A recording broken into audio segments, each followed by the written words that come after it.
السلام علیکم ورحمۃ اللہ وبرکاتہ۔ ایک شخص فرانس کے ایئرپورٹ پر وضو کر رہا تھا۔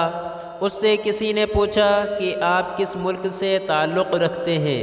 اس نے کہا پاکستان سے۔ سائل نے پوچھا کہ پاکستان میں کتنے پاگل خانے ہیں؟ اس نے جواب دیا کہ مجھے تعداد کا پتہ نہیں، ویسے چند ایک ہی ہوں گے۔ سائل نے کہا کہ یہاں پر بہت زیادہ پاگل خانے ہیں، اور میں یہاں کے ایک پاگل خانے کے ہسپتال میں ڈاکٹر ہوں۔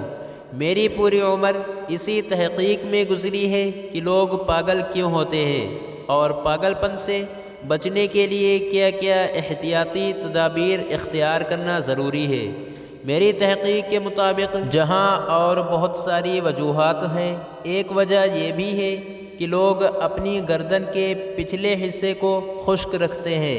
کھچاؤ کی وجہ سے رگوں پر اس کا اثر ہوتا ہے۔ جو لوگ اس جگہ کو وقتاً فوقتاً نمی پہنچاتے رہیں، وہ پاگل ہونے سے بچ جاتے ہیں۔ میں نے دیکھا کہ آپ نے ہاتھ پاؤں دھونے کے ساتھ ساتھ گردن کے پیچھے کے حصے پر بھی گیلے ہاتھ پھیرے، جس سے مجھے بہت حیرانی ہوئی کہ آپ کو یہ طریقہ کس نے بتایا۔ اس شخص نے بتایا کہ وضو کرتے وقت گردن کا مسح کیا جاتا ہے، اور ہر نمازی دن میں 5 مرتبہ گردن کا مسح کرتا ہے، اور یہ بات ہمارے نبی صلی اللہ تعالیٰ علیہ وسلم نے بتائی ہے۔